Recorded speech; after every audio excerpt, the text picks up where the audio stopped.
Nah, kalau bicara impeachment itu kan prosedur yang sangat formal. Mengganti impeachment itu yang hanya kita yang bisa, rakyat gitu loh. 98 juga tidak akan terjadi kalau Rai dan teman-teman nggak turun.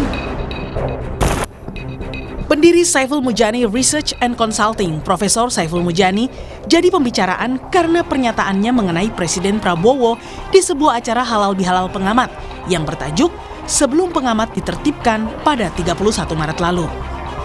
Selain Saiful, hadir pula pengamat dari berbagai latar belakang seperti Ferry Amsari, Islah Barawi hingga Ubedillah Badrun.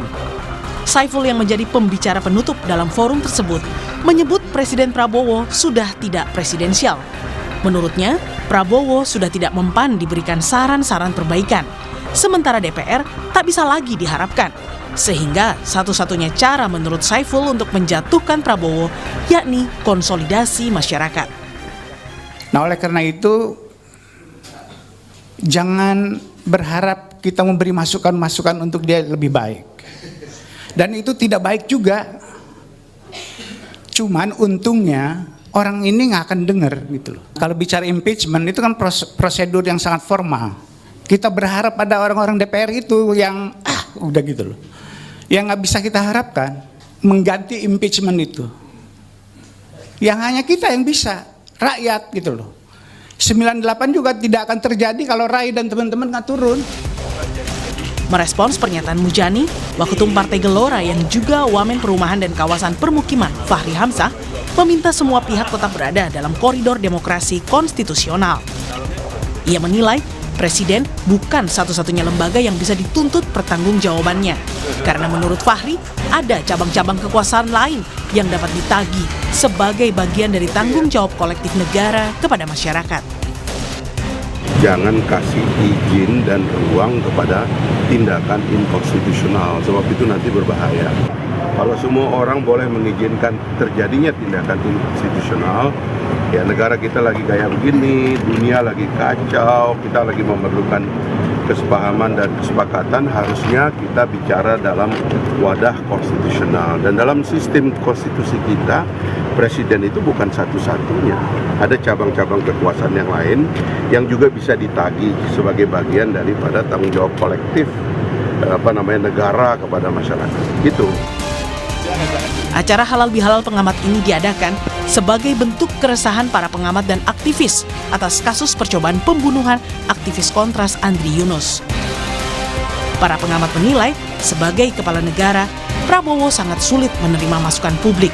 Sehingga situasi inilah yang membuat para pengamat dan aktivis semakin was-was. Tim Liputan, Kompas TV. Adanya tudingan makar atas seruan Saiful Mujani. KUHP baru mengatur tentang perbuatan makar. Pasal 191 KUHP tentang makar terhadap presiden dan atau wakil presiden disebutkan bahwa setiap orang yang melakukan makar dengan maksud membunuh atau merampas kemerdekaan presiden dan atau wakil presiden atau menjadikan presiden dan atau wakil presiden tidak mampu menjalankan pemerintahan dipidana dengan pidana mati, pidana penjara seumur hidup, atau pidana penjara paling lama 20 tahun.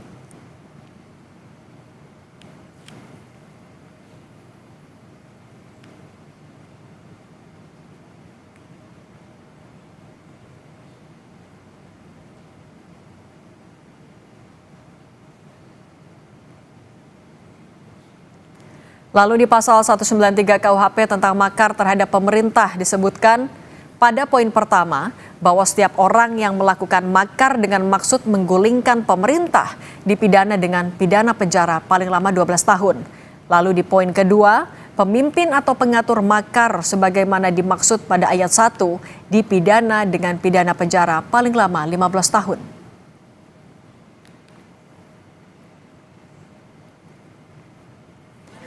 Potongan video pernyataan Saiful Mujani yang mengajak konsolidasi masyarakat untuk menjatuhkan Presiden Prabowo jadi viral usai diunggah tenaga ahli utama kantor staf Presiden Ulta Lavinia di akun Instagramnya. Ulta menyebut Saiful sebagai provokator berbaju akademisi. Tak hanya itu, Ulta juga menyerukan supaya masyarakat menjaga Indonesia dari upaya yang disebutnya sebagai makar terstruktur.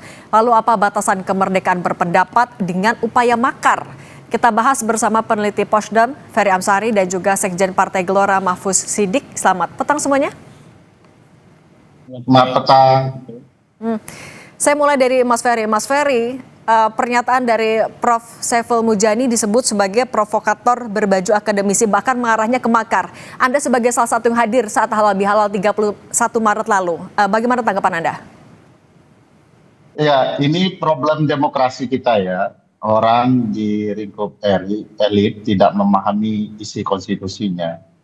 Kalau dibaca pasal 7A, 7B, 7C, dan pasal 8 Undang-Undang Dasar 1945, upaya memberhentikan presiden di tengah masa jabatannya itu diperkenankan oleh konstitusi. Yang kemudian diributkan malah sebaliknya, yang bicara soal makar. Makar itu menggulingkan pemerintahan yang sah, dua hal yang berbeda. Yang dibicarakan Prof. Saiful, saya teman-teman bicara soal impeachment, atau kemudian memberhentikan atau diberhentikan. Nah, ini terminologi yang tidak ada hubungannya dengan makar. Makar itu sebagaimana dijelaskan oleh pasal 191 tadi, jelas berupaya untuk membunuh presiden, berupa menahan presiden, ketiga kemudian menggulingkan presiden. Kalau dilihat dari pernyataan itu, sama sekali tidak ada tindakan-tindakan untuk bertindak makar. Ya, tidak ada proses ya mengumpulkan orang, mengumpulkan senjata, mengatur strategi bahwa besok akan menculik presiden, besok akan menahan presiden, besok kemudian akan membunuh presiden, itu tidak ada. Jadi istana berkelebihan saja dalam menyikapi ruang demokrasi.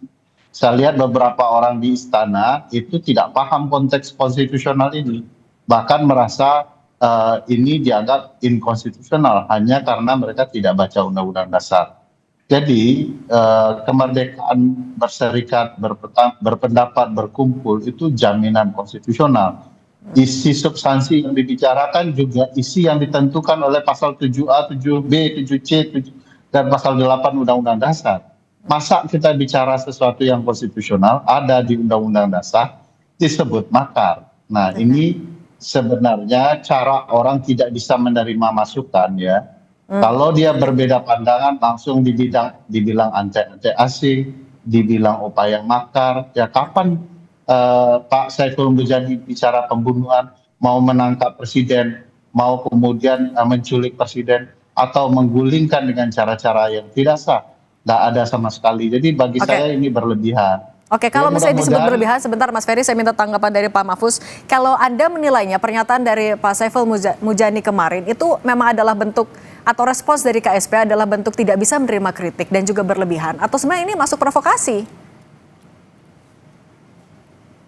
Ya, saya kira yang disampaikan Prof. Saiful Mujani ini bagian dari kritik yang memang sangat keras ya dari masyarakat, walaupun beliau ya punya posisi yang lebih khusus ya, bagian dari elit sebenarnya, dan terlalu jauh juga kalau kita segera memvonisnya sebagai makar ya.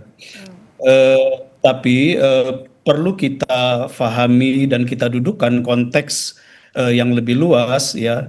Ketika kita sebagai bangsa dan negara ini, sebagaimana situasi yang dialami oleh banyak negara lain di dunia, ini memang sedang berada dalam satu situasi krisis ya, yang bisa mengarah kepada pertarungan eksistensi bukan saja satu pemerintahan, tapi juga pertarungan eksistensi satu negara dan bangsa. Dan ini kan semua akibat dari perang yang berkelanjutan yang terjadi di Teluk Persia. Dan kalau misalnya dalam hari-hari ke depan Trump ini merealisasikan mewujudkan ancamannya, ini akan jauh lebih dahsyat situasi yang dialami. Jadi saya kira konteks sosial politik, konteks dinamika global ini perlu kita pertimbangkan ya di dalam kita menyampaikan sikap-sikap politik, walaupun secara konstitusi itu dilindungi, tetapi kita mengkalkulasi dampak apa yang itu bisa ditimbulkan. Oke, tapi Pak Mahfuz, oke, kalau misalnya itu memang ada menjaga marwah juga kita di luar negeri, tapi kalau Anda menilainya apakah istana betul sebenarnya berlebihan seperti kata Mas Ferry? Saya kira ini situasi saling saut bersaut ya, dan itu tidak bisa dihindari. Jadi kalau ada kritik yang dinilai terlalu keras, lalu ada reaksi balik yang juga cenderung keras, ya itu situasi yang menurut saya masih sangat wajar saja, situasi dialektika yang sangat wajar. Tetapi kan kalau misalnya ada vonis makar lalu ditindaklanjuti dengan penegakan hukum, itu kan baru sesuatu yang ya kita perlu diskusi secara lebih dalam. Dan saya kira yang disampaikan Prof. Saiful Mujani juga, ya ini perlu kita bedah secara lebih clear ya, apakah ini baru sekedar opini atau memang rencana aksi. Kalau itu rencana aksi, memang ini jadi masalahnya serius. Kenapa? Karena di sana ada isyarat bahwa proses-proses demokrasi prosedural, konstitusional ini seperti ingin dilompati ya dengan cara ada konsolidasi masyarakat sipil, kira-kira turun ke jalan yang untuk mendesak para pihak yang punya cabang kekuasaan di legislatif misalnya untuk kemudian melakukan impeachment. Nah, sementara konteks masalah yang lebih mendasar yang itu menjadi tanggung jawab bersama, ini kan menurut saya lebih penting kita bicarakan. Misalnya pemerintahan Prabowo ini, Presiden Prabowo ini baru 17 bulan ya, dan situasi dunia sekarang yang tidak baik-baik saja. Saya kira kritik-kritik itu coba kita letakkan dalam dua situasi atau konteks dua situasi itu, sehingga kemudian kita bisa menemukan pandangan atau kritik yang arif itu seperti apa yang dibutuhkan untuk masa depan. Oke, kalau gitu kritiknya, kalau Mas Ferry, sebenarnya apa yang mendorong atau jadi latar belakang para pengamat saat itu berkumpul di Halal Bihalal sampai menyebutkan beberapa kritik sampai ada kesimpulan impeachment dan juga menurunkan Presiden Prabowo? Ya, tentu karena Presiden dianggap melanggar konstitusi ya. Kalau bicara konteks yang dijelaskan oleh Pak Mahfuz dengan baik tadi, misalnya kondisi global ya. Presiden itu perlu dicatat, itu melanggar ketentuan pasal 11 Undang-Undang Dasar 45. Sebelum pergi menyetujui BOP harus minta persetujuan DPR terlebih dahulu. Dan kita tidak pernah mendengar DPR mengkritik Presiden juga sebagai mekanisme cabang penyeimbang karena ya koalisinya sudah terlalu besar. Jadi ada banyak rangkaian kenapa Presiden dituding melanggar konstitusi, tidak peduli dengan publiknya sendiri, tidak paham situasi dan segala macamnya. Dan para pengamat merasa bahwa impeachment ini atau menurunkan Presiden adalah jalan satu-satunya? Ya, kalau sudah pilihannya impeachment itu sudah penyakitnya sudah parah, jadi itu sudah pasti jalan satu-satunya yang dianggap publik. Tapi perlu diingat Mbak Cindy, publik itu tidak punya daya kuasa ya. Publik itu cuma mengutarakan, menyampaikan, kok terlalu heboh istana. Jadi bagi saya di titik tertentu Pak Mahfuz bukan publiknya yang diminta untuk arif, tapi istananya yang harus arif. Nah, kan sayangnya istana itu tidak menempatkan orang-orang seperti Mahfuz Siddiq untuk menjelaskan dengan baik cakrawala publik dan kondisi publik, tapi menempatkan orang yang reaktif, tidak paham situasi, dan lebih cenderung tendensius. Jadi kalau bicara dengan publik menurut saya, ya carilah figur yang tepat ya istana, sehingga ketika istana merespon, itu tidak dalam respon yang galau, tidak penuh emosi, arif bijaksana. Itu harapan istana. Publik kalau diminta arif ya agak susah, kondisi situasi dianggap publik bermasalah. Ada TNI kita yang mati gara-gara perjanjian presiden yang tanpa persetujuan DPR. Ada tentara kita yang mati tanpa proses pengesahan oleh DPR. Nah, yang begini-beginian kan tidak bisa bicara soal arifnya rakyat. Negara yang perlu arif, termasuk kemudian kalau orang berkeluh kesah terhadap sesuatu direspon dan ditindak dengan cepat. Misalnya orang komplain tentara kita mati, keluar dari BOP. Orang komplain rakyat kita diracun oleh MBG, berhentikan MBG sementara waktu. Uang TKD di daerah kosong gara-gara MBG. dalam hitungan 30 hari MBG dihentikan, Oke. untuk uang TKD terselamatkan. Yang kebijakan-kebijakan begini Oke, itu adalah beberapa kritik yang disampaikan, dirasakan oleh pengamat. Tapi betul. Yang dibaca adalah kritik pengamatnya, kemarahan publiknya. Tidak dibaca kenapa mereka mengkritik, kenapa mereka marah. Jadi negara sesat pikir.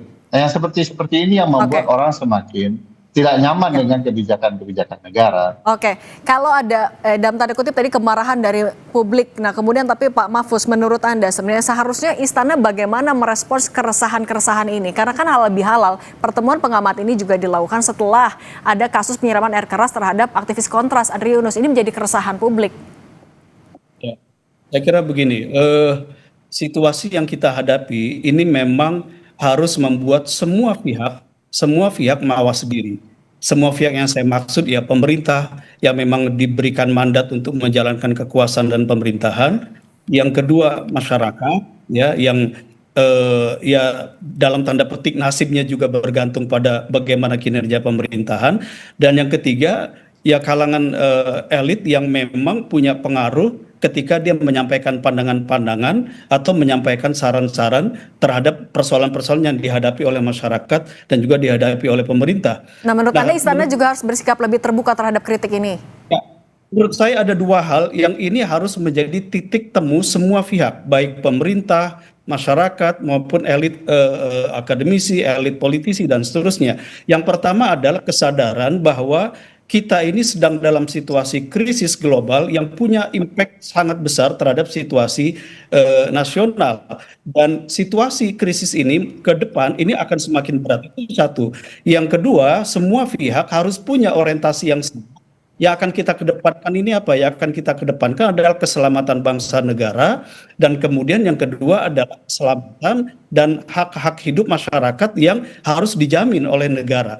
Nah, kalau dua ini jadi orientasi kita bersama, maka semua pandangan dan perbedaan yang ada itu kita carikan jalan titik temunya. Misalnya, ketika masyarakat melakukan kritik, maka itu tidak bisa ditutup karena memang dalam situasi sekarang segala macam celah itu sangat lebih mungkin terbuka. Itu satu.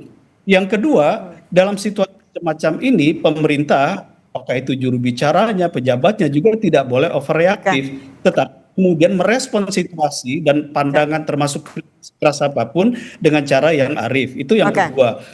Yang ketiga kita harus bersepakat bahwa dengan situasi krisis ini apapun masalah yang ada itu harus kita carikan jalan keluarnya secara konstitusional. Jadi kemudian kita memberikan ruang atau kita memberikan dorongan bagi pihak-pihak untuk berpikir melakukan perbaikan atau koreksi dengan cara jalur konstitusi. Oke, butuh ya kerjasama dari semua elemen, tapi juga tetap harus bersikap terbuka terhadap seruan. Pak Mahfuz dan Mas Ferry Armsari, terima kasih sudah berbagi bersama kami di Kompas Petang. Saya selalu semuanya. Terima kasih banyak, Mas Ferry. Terima kasih. Usai jeda